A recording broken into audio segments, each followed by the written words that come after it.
A doctrine that says that women cannot lead is nothing less than a slander, not just on half of the human race, but on all of the human race. That's why Team Rose is proud to stand for the team line that we will not grant privilege or favor to those who willfully slander women. What are we proposing? A 5-part model. Firstly, organizations who wish to keep their tax-exempt status should appoint a large number of female leaders reasonably quickly at every level of their hierarchies. And obviously, we will not be happy with just one or two token candidates. Secondly, insofar as we get tax revenue from this policy, the money will be spent disproportionately to help women and will also be part of the international aid budget. Thirdly, given that implementing this policy requires a reasonably sophisticated tax code and state apparatus, we would imagine that this happens in primarily Western liberal democracies. But we say that our principles apply in any country which opposition can prove to us that such tax codes exist. Fourthly, this debate presumes that the state and the religion are separate, so it does not occur in democracies like Saudi Arabia or Iran, but it does in secular states like India, South Africa, and most of Europe. Fifthly, we realize that some of these institutions carry out genuine charitable activities, and we support this. So we would therefore make all charitable activities tax deductible, just as we allow charity work by corporations to be deductible. Just to be clear, however, we would ensure that these activities are genuinely charitable, so things like missionary work do not apply. However, food aid and such things would. Let's be clear, these organizations would still pay tax on property, assets, investments, and income. So we bring you a 3-part case. Firstly, I will explain to you why tax exemption is a privilege and not a right. Secondly, I will tell you how we get more female leaders under our side of the house. And lastly, my second speaker will be talking on how we empower women all across the globe. On to my first argument. Why tax exemption is a privilege and not a right. We think it is high time to update the archaic policies which favor religion in order to reflect more modern values of equality. We believe that government should have every right to tax religious organization for 2 precise reasons. Firstly, the principle of reciprocity. Religious institutions could not exist without the support continually provided to them by the government. They could not hold property if the government could not hold up the law and the police force which we all pay for. More importantly, panel, they could not exist without the right to free association, speech, and freedom of religion, which is upheld by the police and the judiciary, which once again we all pay for. It is abhorrent that religions can derive such benefit from the taxes we pay and the laws which we uphold, and they do not contribute their fair share to upholding them. Secondly, for as long as religions don't pay tax, the burden on ordinary people is dramatically increased. The general population pays for the billions of dollars of government spending, and while some of this burden falls on the wealthy, a lot of it does fall on ordinary working class people, the poor and women. In our world, it becomes possible to alleviate this burden when religions pay fair taxes. Team Canada will leave poor women to make up for the greed of religions. So, to be clear, the premise of this debate is that religions owe an enormous debt to society and to the government, and should have been paying taxes for a very long time. However, just as the government take it away, so too can the government give it. We think it could be reasonable for the government to forgive this debt if the religion helps it to promote certain policies. In the same way, creditor might forgive a debt if the debtor did him a favor. It is reasonable for the government to forgive the debt of religions if those religions help to promote certain useful policies.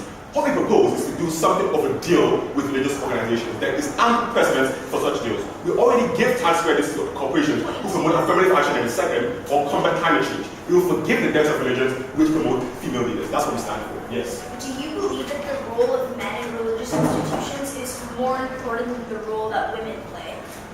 We don't think men are more important than religions. We think that religions are not explicitly stating that men should overpower women or should be backed above women in religious institutions. Therefore, we think that they should have an equal playing field, have an equal ground. That's what we stand for as equals. Now, what's my second point of substantive? Why this policy results in the appointment of more women? Firstly, how does our motion incentivize change within doctrines? Let's outline why exactly the money involved here will be a sufficient incentive for change within the religion. Note that this is an extremely large sum of money that we're talking about. It will impact religious institutions both on a small and on a large scale. On a large scale, when the Catholic Church has to pay tax on the Sistine Chapel, or when it has to pay property tax on prime real estate cathedrals in every major city in Europe, the church as it currently exists will not be financially viable, as any religious organization would not be able to exist as it currently does. In addition, we imagine that for most religious leaders, the thought of losing their jobs, their buildings, and all the pet projects they've been working on for long periods of time will be a sufficient incentive for them to change their policy. Furthermore, we think that on a smaller scale, with independent mosques and smaller congregations, they will also comply with our policy. We imagine that they will most likely also rather appoint female leaders than close down entirely. as would be the case given that they rely on small donations and tax exemptions too. Furthermore, we think these incentives would also screen the particularly hardline and devout leaders within the religion. Why? How that's why? Because every program that a hardline leader wants to promote still requires money. Launching new missionary efforts, converting new followers, or introducing new education programs in order to save souls and all, these things all require money. We see no reason why they would prioritize not appointing female leaders over every other bit of their doctrine.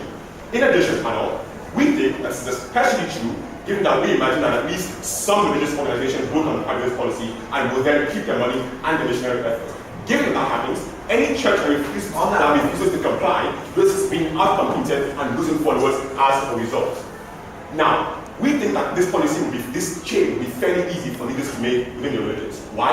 Two precise reasons. Firstly, if a religious leader wants to introduce a policy, even if they are doing so for purely financial motives, it is very easy for them to claim that they're doing it for genuine doctrinal reasons. That's why when Pope Francis wanted to soften the church's stance on homosexuality, he was able to back himself up by claiming that the Bible all very supported him. He drew on Jesus' Sermon on the Mount and said, if a man is gay and loves God, who am I to judge him? Thus he justified an entirely new policy with reference to all already existing doctrines. We imagine something similar would happen when appointing female leaders. He perhaps would quote Jesus' word that the person with the most knowledge should be the leader, or any other thing of sorts. This is especially easy given that religion can be very contradictory, and leaders can choose the interpretation that most favors the appointment of women in order to compete for the equality while still adhering to their religion. The second reason why this change will be easy to make.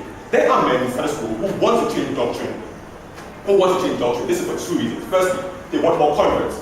They'll get that if they incorporate modern values into their religion. And secondly, they live in a modern world, they absorb modern media, and the idea of female leaders is just by no means alien to them. This means that there are people who exist who want to change doctrine. There's not less resistance for them to do so. Furthermore, and lastly, why is it that this change will be accepted by the members within the religious organization? Four comprehensive reasons. Firstly, it is the nature of religious leaders that followers defer to them because they think they come from a place of higher purpose and that they represent something bigger than the individual. Religious leaders commonly affect politics in a community. They have dinner at people's houses, have the power to win hearts and minds, and as such, they are trustworthy and essential part of communities. Secondly, when women show charisma, knowledge, and dedication, the men who oppose their appointment will come to respect them and learn that they should respect women in a more general sense. Thirdly, with generations, what now seems to be radical ideas become far more accepted, and what we see is that this resentment is going to naturally cease to exist with time. Fourthly and finally, it is just not true that women take no leadership roles in these communities to begin with. There is to an extent a norm of female leadership, and we want our policy to build on that. That's why in the Indian Punchayat, the community councils that is, women routinely take leadership roles. If conservatives can accept women on village councils, they can certainly get used to female priests. Panel, for all these reasons, and because we refuse to grant privilege to those who willfully slander women, we're very proud to propose. The first promotion speaker spent 8 minutes and 10 seconds.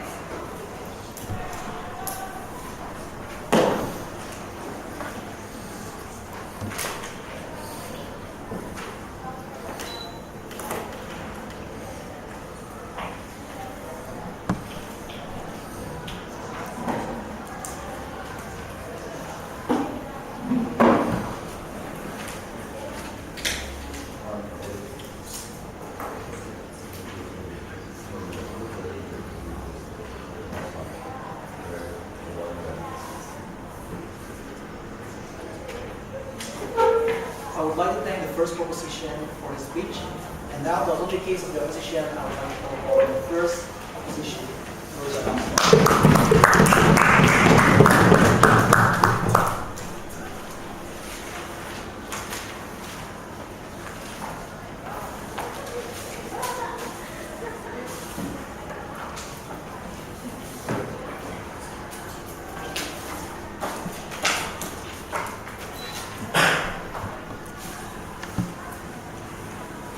Thank you. Freedom of religion is paramount to a civil society which maximizes the rights of its citizens. For that reason, the threshold which the government must clear to intervene against freedom of religion is extremely high. Proposition must prove three things, and all three things, to cross the threshold of a justified intervention. They must prove A, that there is a pressing and substantial problem for the government to alleviate. B, Proposition's specific model for intervention is the only way to solve this problem, and C, the intervention will do more measurable good than harm.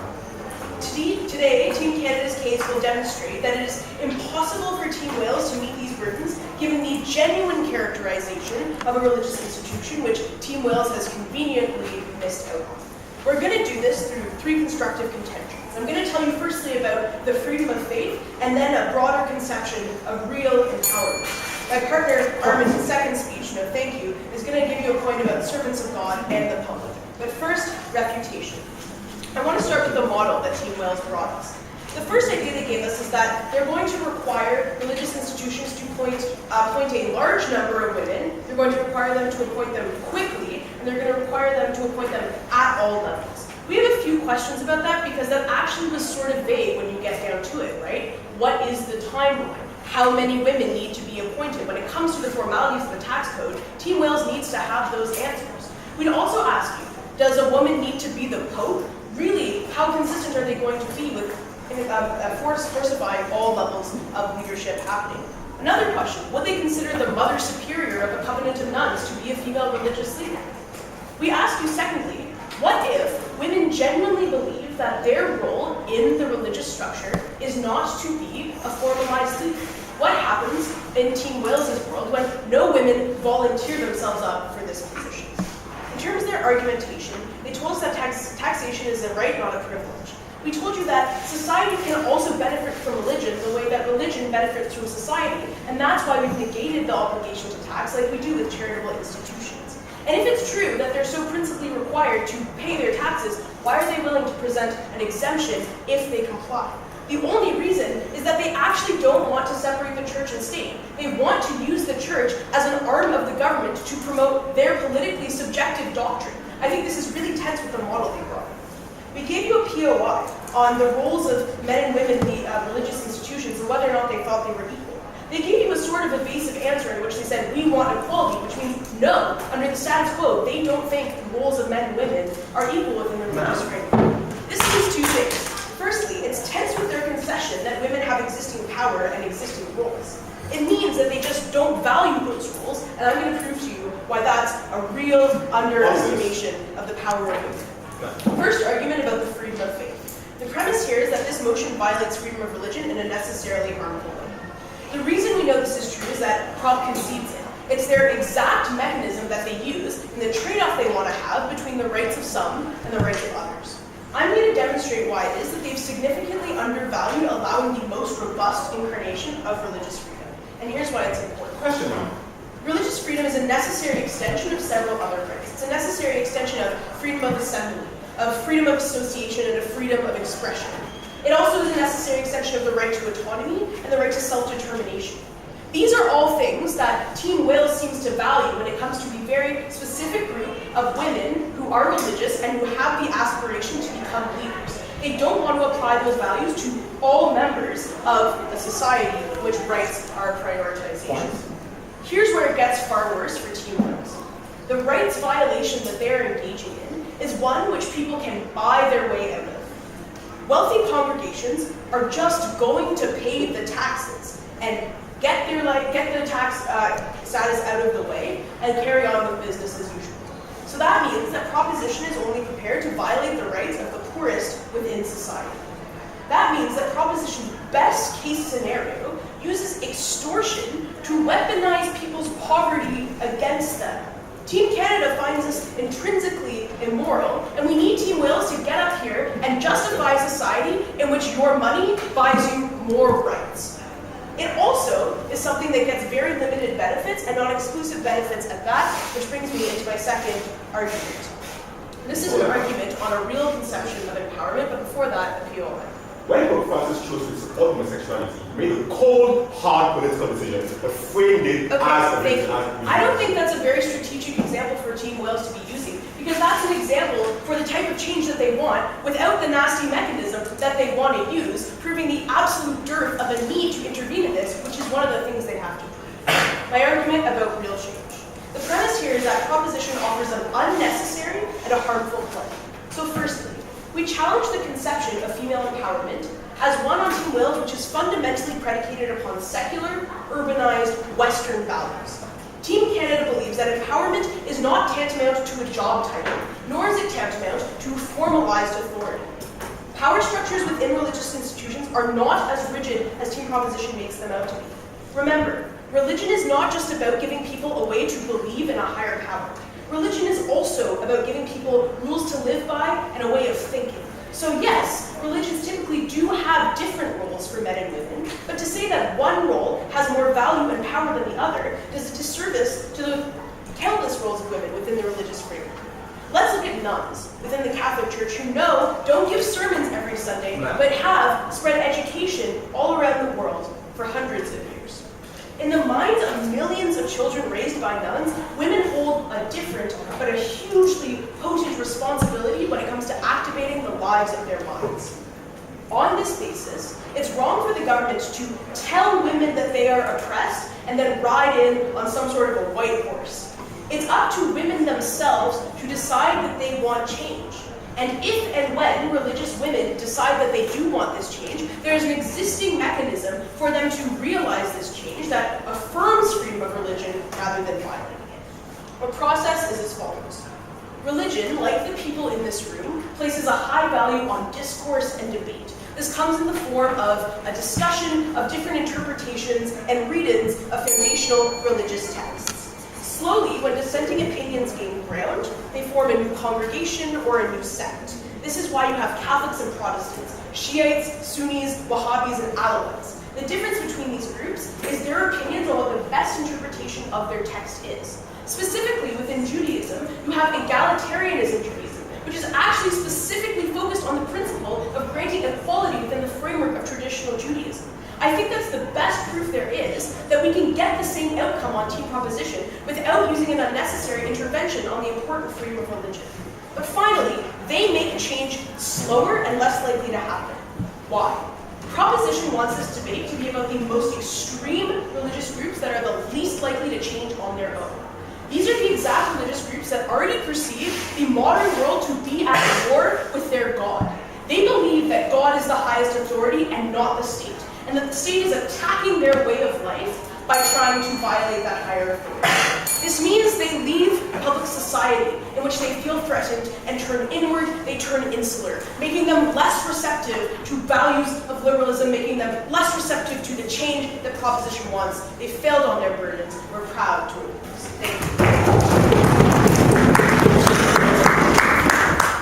The first opposition speaker spent 8 minutes and 18 seconds.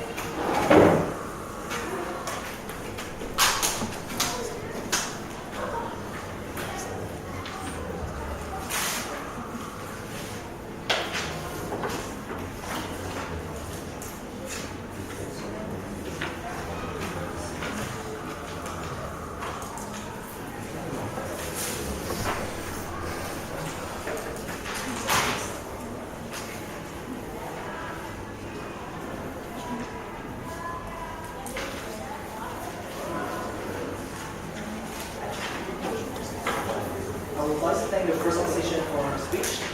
Now, to begin the case of the proposition, let's call upon the second speaker, Ms. Marianne.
process.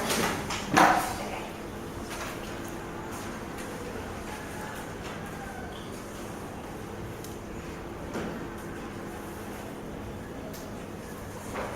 Ladies and gentlemen, Pope Francis made a cold, calculated decision when he decided to soften the church's stance on homosexuality and say, if a man is gay and loves God, who am I to judge him? He did this because modernizing the church would attract more followers, that liberalizing the church would likely make it become more popular in society and more relevant in modern times.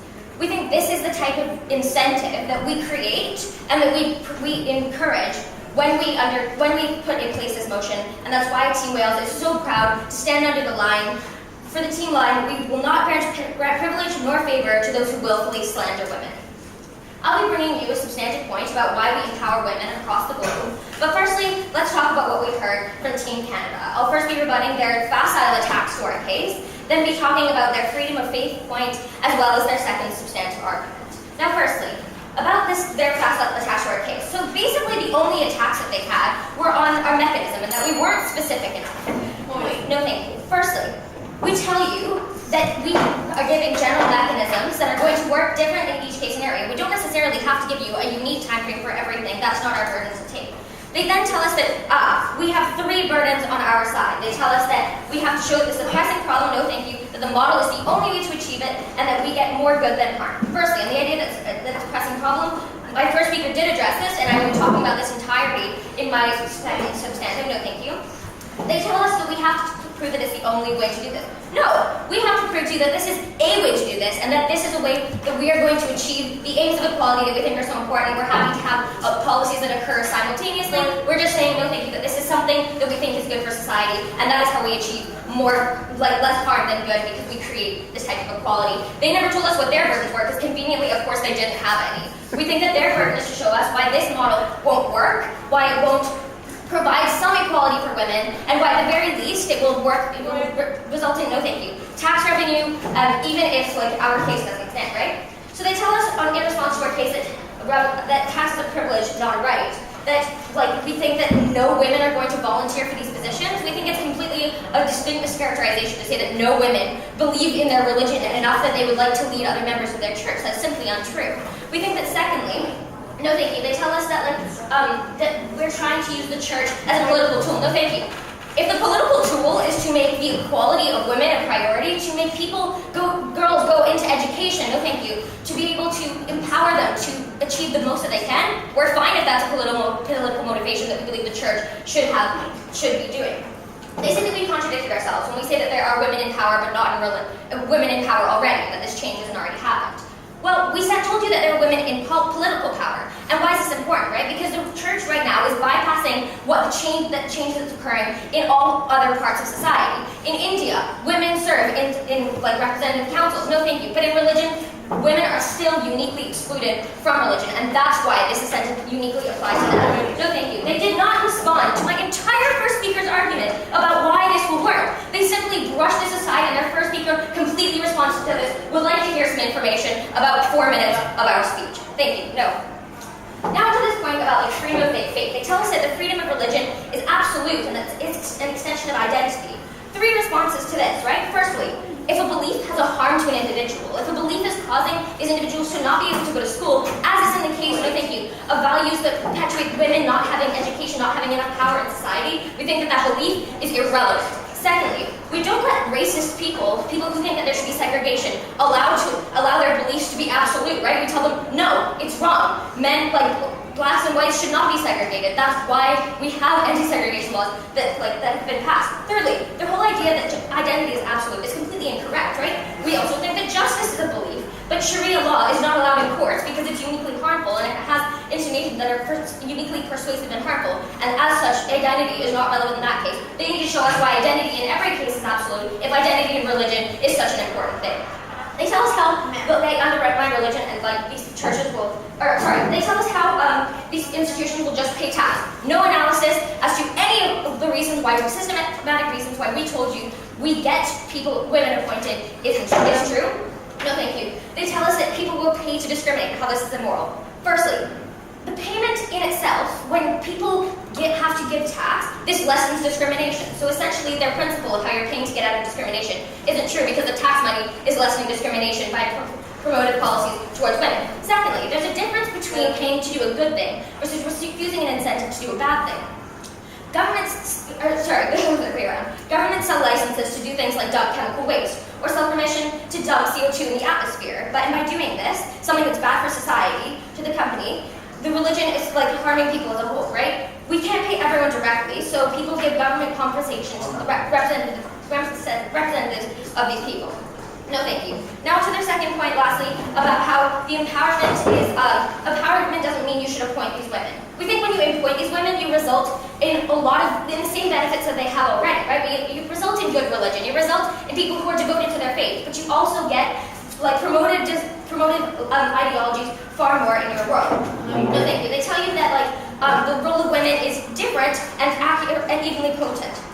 Ladies and gentlemen, do you think it is okay and that women are equal when half of your population doesn't go to school, when they're not allowed to have the basic right to be educated, right? Because that's what happens in these societies. When you perpetuate the idea that women should be housewives, women should clean the kitchen, women don't have the responsibility or the ability to defend other people. They tell us lastly, no thank you, that organic change is extremely important and how this is something that has happened already. We already gave you reasons as to why this is the case, but not only that, we tell you that these churches need incentive to change their ideologies. If there's a difference between someone wanting to do something and someone actively having the incentive, a man actively having the incentive to take away some of their privilege in order to promote these policies. No, thank you. Now on to my substantive point about how we empower women. First, yes, POI. Okay. Would you forbid churches from excommunicating homosexuals? We think that if that was consistent with our policy, that is something we'd like to do in other policy as well, but that's unfortunately not this debate in Canada. On Team Wales, we are going to empower women across the globe on both a principled and practical level. On a principle, we don't think that arbitrary factors about a person's body should ever be able to be used as a justification for discrimination. The fact that we free women from such discrimination would in and of itself be a reason to do this policy.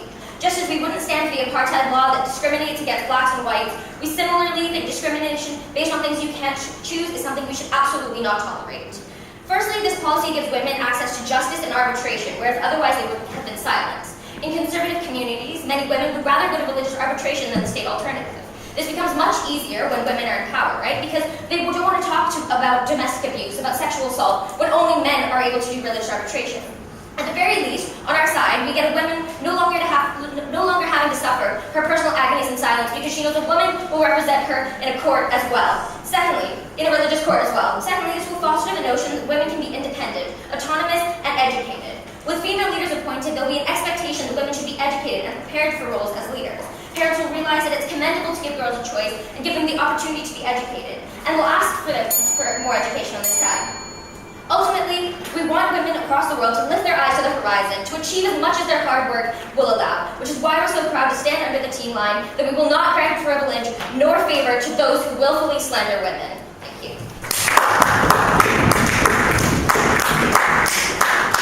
The second proposition speaker spent 8 minutes and 15 seconds.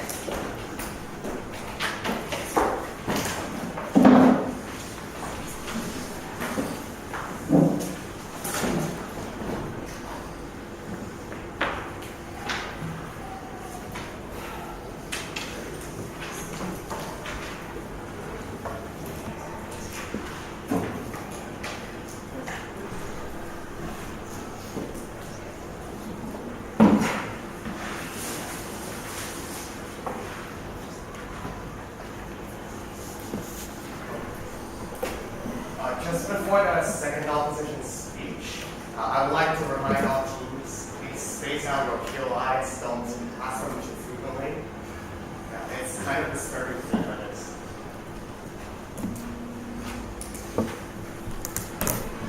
I would like to thank the second opposition for her speech. Now, to communicate with the opposition, I would like to call the second opposition speaker, Ms. Rebuttal.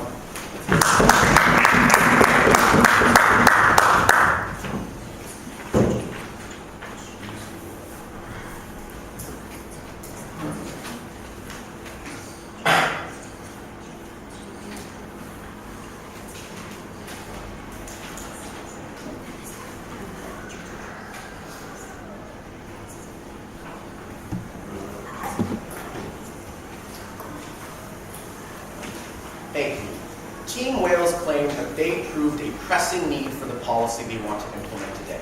And yet, their best case scenario for their policy was an outcome that was achieved without the very policy that they were proposing in the first place. It is for exactly that reason that Team Canada said that they had to prove that this was the only option available, a burden they rejected but didn't reject correctly. This is why we're so proud to propose under the case line that empowerment comes through, not against, faith.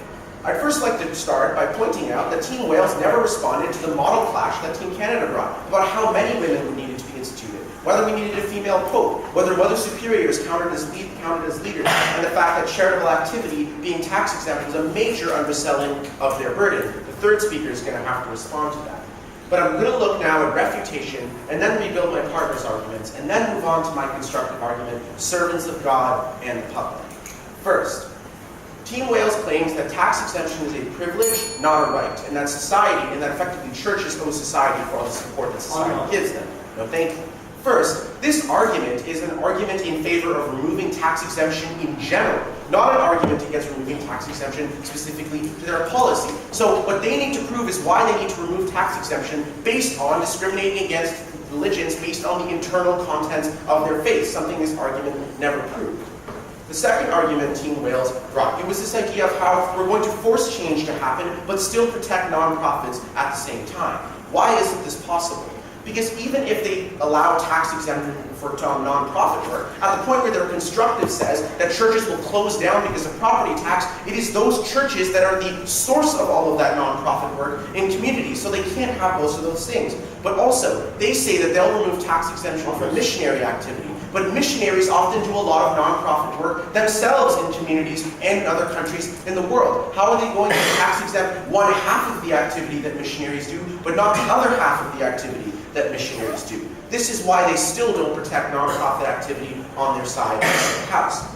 But the argument that they told us that we needed to respond to was about how change is going to be accepted under Team Wales' side of the house. There's a few problems with this. First, their POI for Pope Francis works against them. People accepted what Pope Francis said because it was coming from someone who had religious authority. But on Team Wales' side of the house, people are not going to see this as a religious interpretation, but as a state interpretation of doctrine, which is why people won't accept it. This is especially important when Team Wales concedes that Scripture doesn't explicitly rule out women from leadership, meaning people have to be able to buy into it, something they're not assuring on their side. Then in response to the third POI, they say, well, if excommunication was inconsistent to their principle, then they wouldn't support it. It's their job to tell us, ladies and gentlemen, whether it's inconsistent with their principle, not Team Canada's job. The final 1-minute argument they brought you was this idea of how people will basically rally behind opportunities for girls. There are 3 billion Muslims and Christians in the world. Do they seriously think that families within those communities don't support opportunities for women, don't support women in leadership? Indonesia is a Muslim country that has had a female, that currently has a female president. I don't understand how this is an argument that they can make. Well, let's look at rebuild. In response to Team Canada's first argument on the freedom of religion, Team Wales says if a belief is causing harm, such as not letting women go to school or racial segregation, then we have to stop it. But their model doesn't actually solve any of those problems, ladies and gentlemen, because they're not changing segregation laws, they're going after church tax exemption. But furthermore, Team Canada can also support ensuring that women can go to school. Team Canada can also be against racial segregation. These are civil and political rights that don't have to do with what happens in houses of worship behind closed doors, ladies and gentlemen. But most crucially, they didn't respond to my partner's analysis on the socioeconomic discrimination, how you're literally using the poverty of individual communities against them to force them to try and enact a different belief that is a state-imposed belief. It's the really important content Team Wales never contended with. Yes? Please enlighten me. What's the moral difference between a man believing a black person is lesser than him as a leader and a woman is lesser than him as a leader? The moral difference between a man believing that a woman is lesser than a woman believing that a man is lesser than well, the difference is that, like, in either case, like, people are entitled to their beliefs. What you're against is, like, them being implemented in terms of policy. So you need to prove how you're going to stop it being implemented as policy, like not going into people's homes and making them change all of their minds. So now I'd like to move on to the constructive argument, the third constructive argument for Team Canada, servants of God and the public. The premise of this argument is that removing tax exemption comes at the expense of the non-profit work religious institutions do, which is harmful to women and destructive to communities. Both teams agree that there are in some cases going to be religious institutions that will outright reject the attempted enforcement. But on Team Canada, we would tell you that number is a lot greater than Team Wales is willing to admit. What is the problem with this? Well, let's look at some of the activities, the non-for-profit activities that religious institutions do that Team Wales is going to be skimming the top off. First of all, general activities such as providing homeless shelters, such as providing drug rehabilitation, especially in those poorest communities that they're leveraging where the state has failed to provide those services themselves. Second, faith-specific activity, such as spiritual counseling, such as faith-based education, the interpretation of scripture, things that the state necessarily can't provide because the state doesn't have the religious power and authority that churches do. But third, a lot of these services that religious institutions provide are actually benefit women the most because of things like childcare and daycare, because of fundraising for single mothers who have to raise families by themselves, ladies and gentlemen. These are things that Team Wales is going against. What's the problem with this? All of these things are funded out of donations. Some of these donations go to missionaries, some of these donations go to the churches that they're going to shut down. Why is this bad? First of all, less services means people are left in the dust. Since not-for-profit activity, by definition, spends all of their money on helping people, by cutting some of that off, necessarily some people are not going to be able to get services.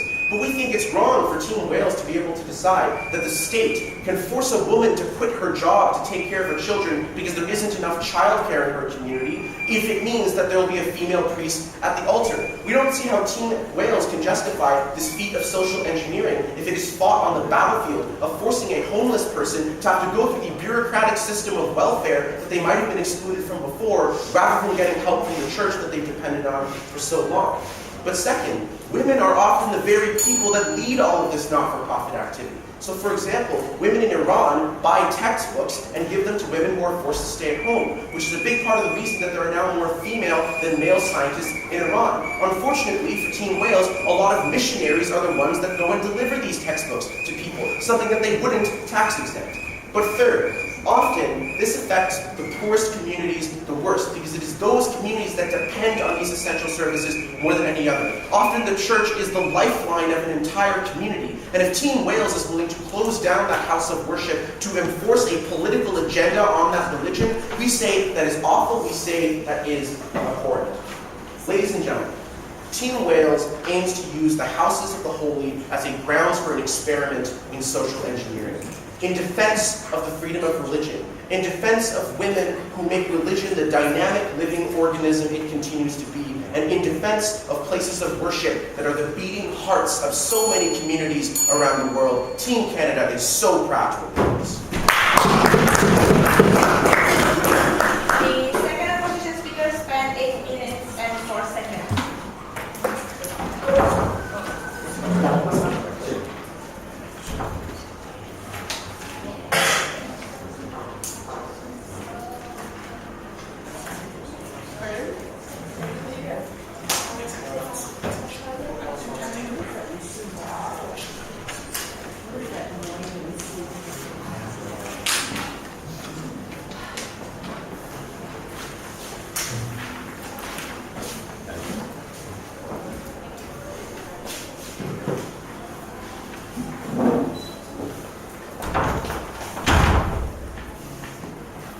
We are really sorry for the inconvenience. We are trying to thank committee to put down this noise. Now, I would like to thank the second opposition for the speech. Now, to complete the case of the opposition, let's call upon the first speaker, Mr. Srijan.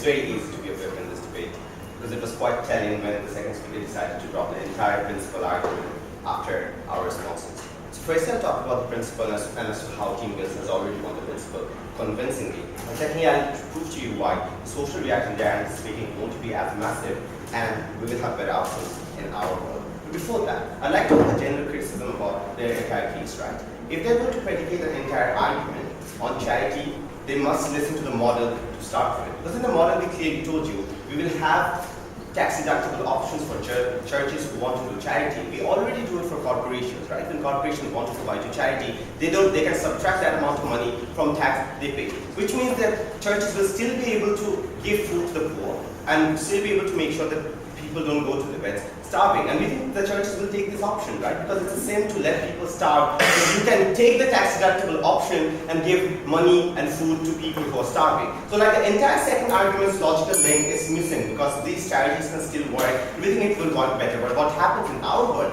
is that the money that the church accumulates on property, on the paintings they hold in Sistine Chapel won't be used to promote sexist policies anymore. That's the real benefit they couldn't take down. Alright, let's start talking about the principle.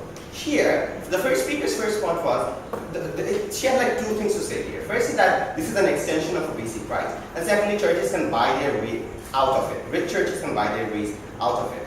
About the extension of basic rights, note that we responded to it by saying that no right is absolute. Yeah, right to free speech exists, but we still ban hate speech if it means that speech will be used in a negative way. Secondly, that right has to be balanced relative to women's right to be free from discrimination. And they never could tell us why women should be continually discriminated in their side of the world. But secondly, they try to nuance it, right? They try to say that, oh, it's theologically women are different but still equal.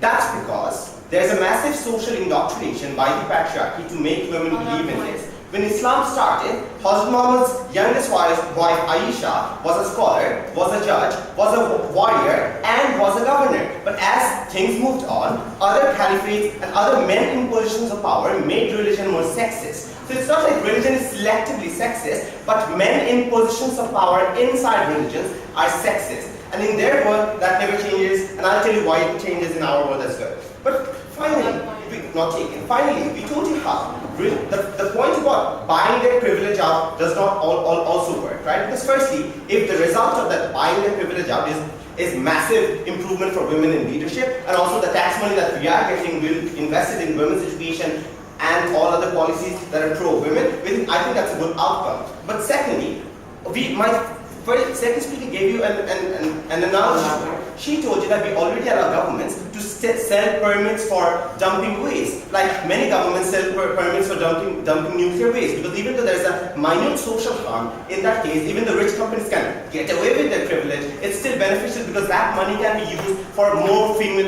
more policies that is beneficial for all. So in their world, that thing clearly does not work. But finally, when I asked him a POI, what's the moral difference between racism and sexism? He had no answer to it, which is to tell you that sexism is as pernicious as racism.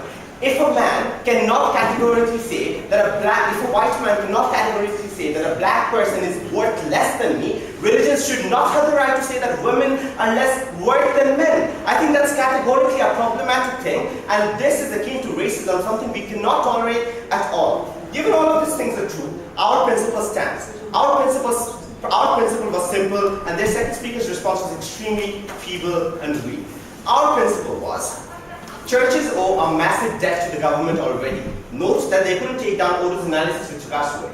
We told you that that there's a principle of reciprocity. The church literally survives because the state protects its right to survive. And secondly, we told you how when church doesn't pay up, then poor people and women has to pay up. And it's immoral to shift that burden of payment to people who are already vulnerable. They have no response to it. Given that thing is true, then we told you when like with the predictor analysis, that The church owes a debt to governments, and the government can make a deal out of this debt. The government always makes deals out of people, right? When they settle with corporations, when a corporation owes something to a government or violates its laws, the government makes a deal in a private settlement in a court. So the government has a right to do whatever it wants with a debt that's owed to the government. And they have conceded that churches owe a debt to the government, both financially, both from the principle of reciprocity. That's why the government can do whatever it wants with that debt, and we have won that principle as well. I'll move on to the efficacy before I'll take points with me. Would you force the Catholic Church to appoint male nuns or male father superiors?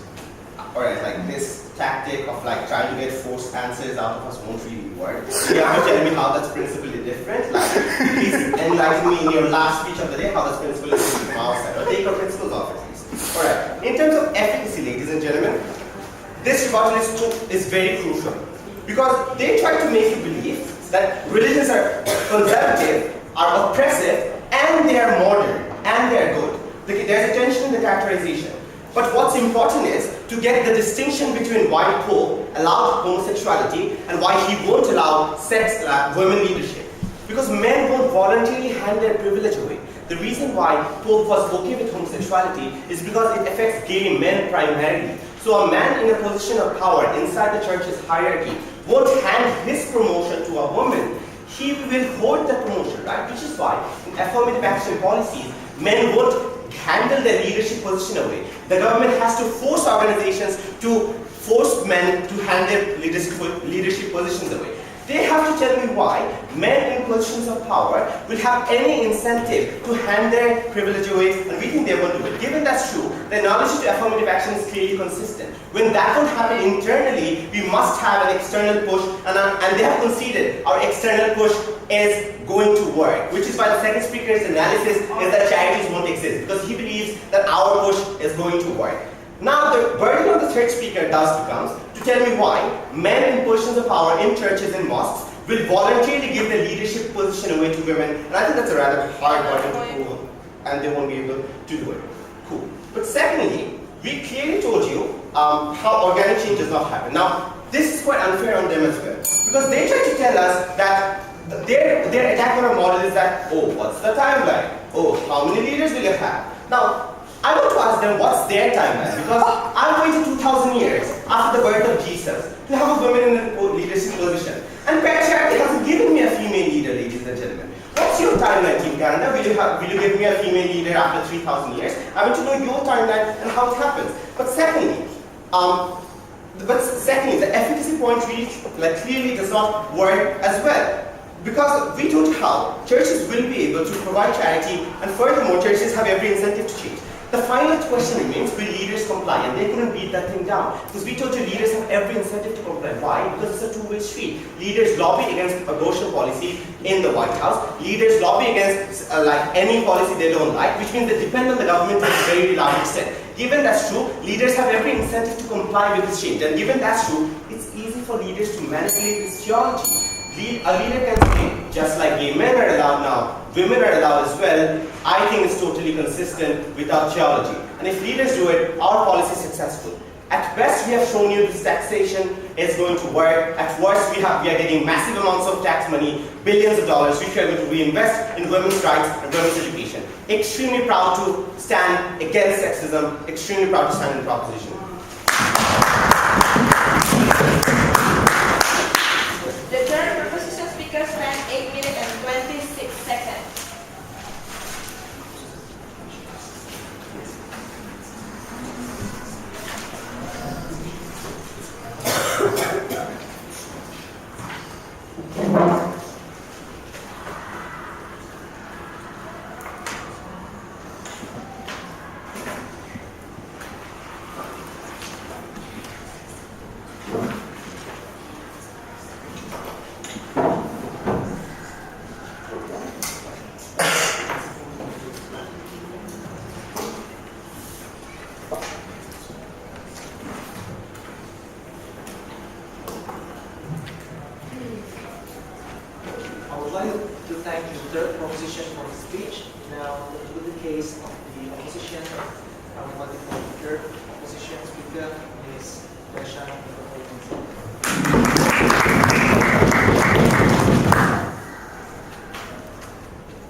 proposition banks their case on 2 points. Firstly, that it is objectively, principally wrong to discriminate against women or to not allow them to have opportunities that men have. And the second point being that they're actually effective at protecting women.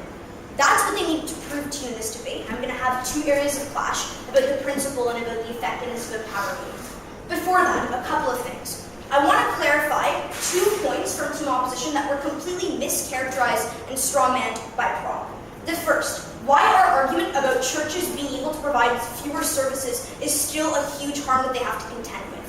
They can't just say that they're going to reinsert tax-exempt status when churches have non-profitable like NGO work. The reason for that is a lot of their essential services they provide are directly linked to their religious activities. So missionaries are the ones that go into communities, like the missionary women who go into communities and provide them with training about how to use contraception. They host food banks and all those sorts of things on their own property, but they're getting rid of that with their property tax. So our points about the impacts of getting rid of essential services on communities still stand. Second thing I want to clarify, they're pushing onto us that we have to establish a distinction between racism and sexism. Let me clarify this. One, this point that they're making is hung on them proving that what we're doing is actually sexist. I'm going to debunk all of that in my speech, so you can wait for that. But second of all, the clear difference here is that racism says that one race is good, the other race is bad. What we're saying is we're protecting the ability of religions to say women are important, but they're important in different ways, and it's up for women within those communities to determine what their role is within that religion and what it means to them to be an empowered woman. We are saying that it's important for women to be empowered, but it's not the role of the state to impose on those religions what it means to be an empowered woman. Before I get into my 2 areas of clash, I want to point out a strategic point about side proposition's case. They have a tension in their characterization about how religions feel about women in the church. The first narrative that we get is that these religions are so oppressive towards women, the government needs to intervene to protect them from discrimination. Women can't even go to school or access basic social services. The second narrative that we get is these churches are already being forced to liberalize because their congregates are moderates because they want to attract and appeal more congregates, and they point to movements around the world. What is the strategic impact of this tension? If the first narrative is true, that these men and that these religions are so conservative, they undercut all of their benefits. Because one, if it is so antithetical to these religions to not appoint women, they just won't follow this motion.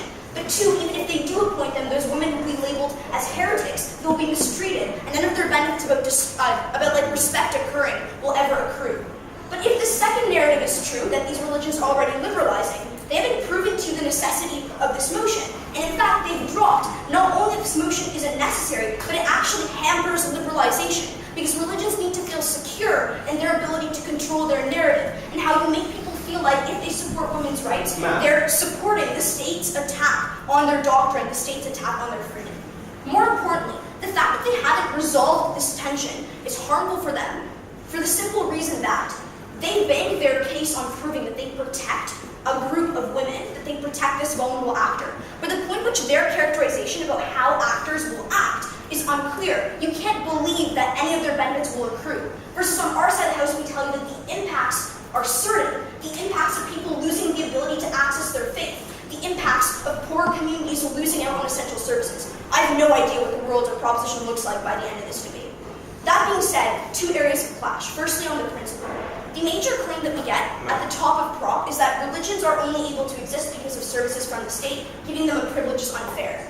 Panel, you should not weigh this point about tax exemptions being unjust as the most important theme in this debate. The reason being, they're very willing to reinstate that tax exempt status, both if they appoint women to certain positions and if they can provide social services and goods. That is to say that their principal argumentation isn't really about tax exempt status being unfair, it's about socially engineering religions to achieve a certain outcome. Their more important claim that all of their material is predicated on is the assertion that it is objectively wrong to not have women in positions of power because men have opportunities that women don't. I have 2 responses. My first is that this argument assumes that the moral code that society has is the same as the moral code within a religion.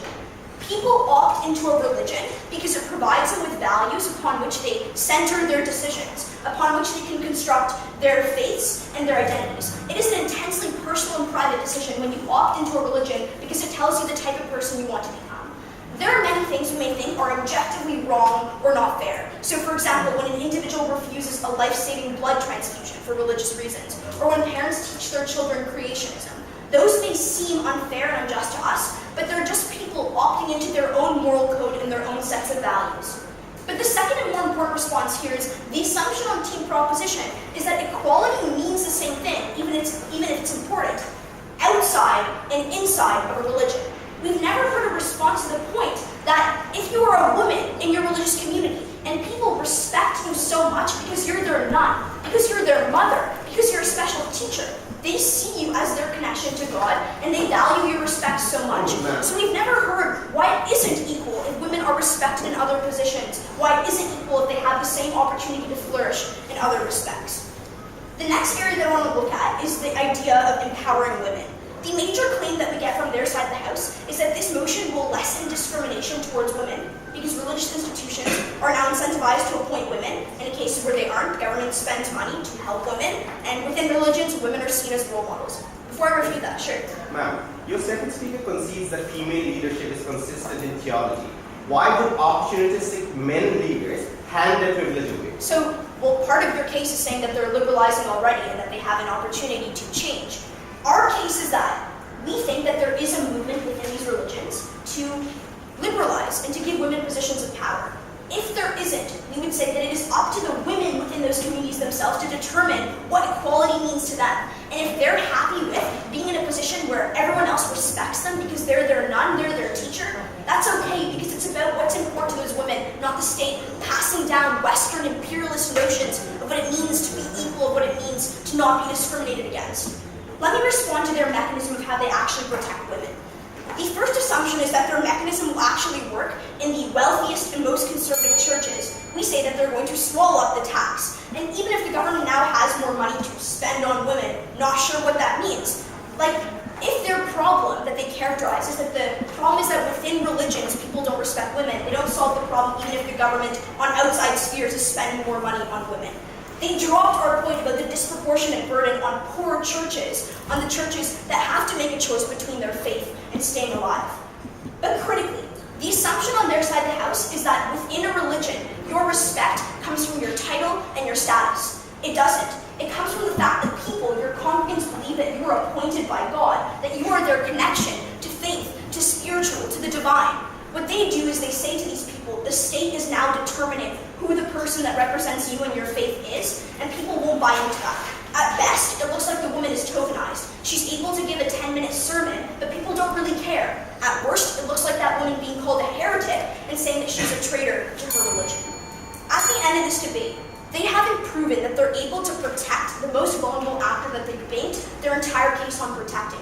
Moreover, what we told you is it actually gets worse for the women who in the status quo are already pushing for their liberalization, pushing for them to have respect within these religions. Don't make this a war on God. Don't make this a war against the state. Make it the ability of women to fight for their freedom in the war that they want to fight themselves. Thank you. Opposition speaker spent 8 minutes and 27 seconds.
They told us the government must implement equality again and again and again. We told you on Team Canada it's a little bit more complicated than that. The government has to consistently strike balances and find ways to compromise. Today, Team Wales did not want to compromise. In this case, it's a compromise between freedom of religion and all the other rights and freedoms to which it's ancillary. Team Wales never contested these rights or their value or validity, so we're left wondering why the rights of some are more important than the rights of others, and why their conception of this balance is more valuable than ours, which they've never really recognized. We told you that, given that Wales doesn't seem to contest that religious freedom is important, they need a really good justification for violating it. It needs to be effective, it needs to be beneficial, and given the magnitude of harm, counter to what they want you to believe, they actually do have to prove that this is the best or the only way to do it. Let's get into the second, more important question about what is the best path to equality, accepting that this is something the government should try to get. They gave a model in which they're either going to take money from the church to fund women's empowerment, or get the church to empower women itself. This path to equality was grossly oversimplistic, and it hung on a few assumptions that weren't proven and a few links that weren't made. Let's go through those. Number one, they aren't solving a problem that actually exists. We gave you consistent and frequent examples of how women hold lots of power and responsibility within the religious framework. If they still don't think that that's true, they should broaden their scope a little bit, and they should go to someone whose second mother was a nun in Catholic school, ask them what they think of women as leaders, and then come back and give us their case again. Let's say a problem does exist with power imbalance in the religious framework. That's on Team Wales' best ground.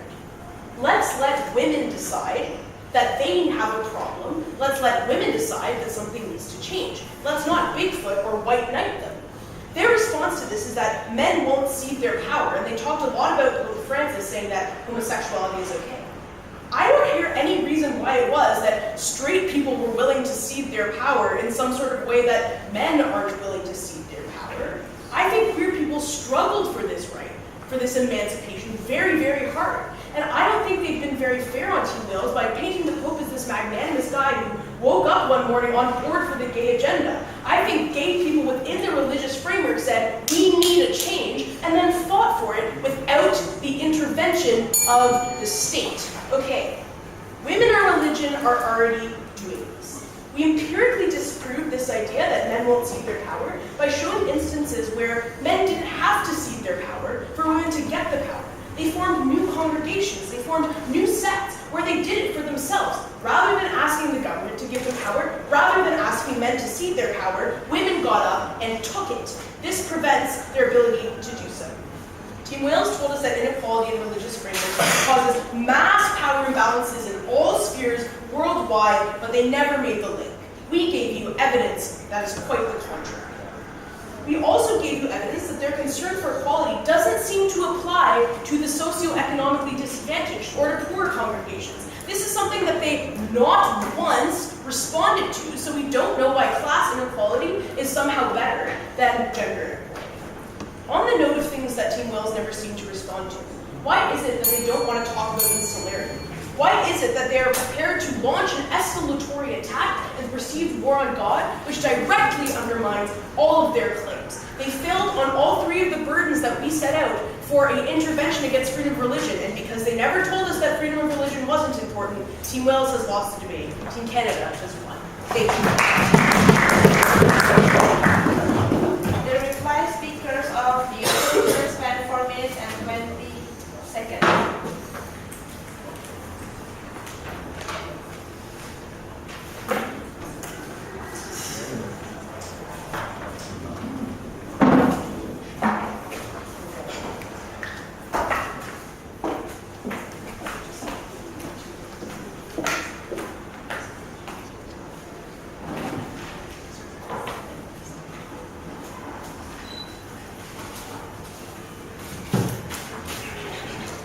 I would like to thank the revised speaker from opposition team. Now, to conclude the case of opposition, let's call upon Ms. Arya.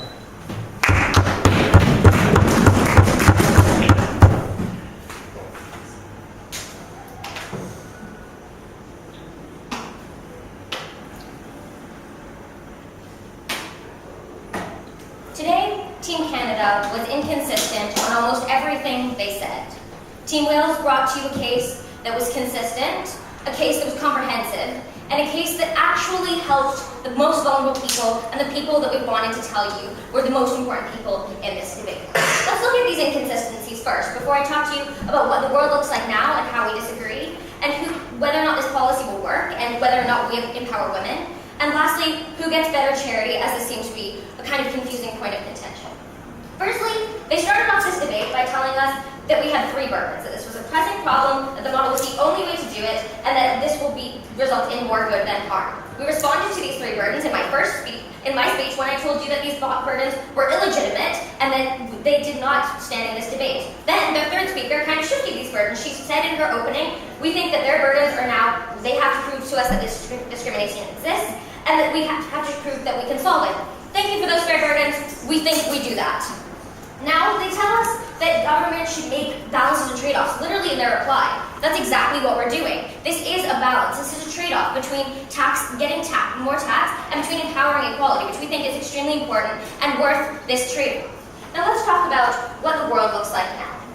Team Canada told you that women are already empowered because, nuns are a thing. They told us that freedom of religion is absolute, that theology already permits female leadership, and that organic change is already happening, and that's really great. And then they lastly tell us that poor churches are coerced into this, and this is principally incorrect. Note, they dropped their freedom of religion point right after their third speaker until it was name-dropped in their reply speech, right? They clearly don't believe their principle, that freedom of religion is absolute, because they didn't respond to any of our analysis as to why that's not the case.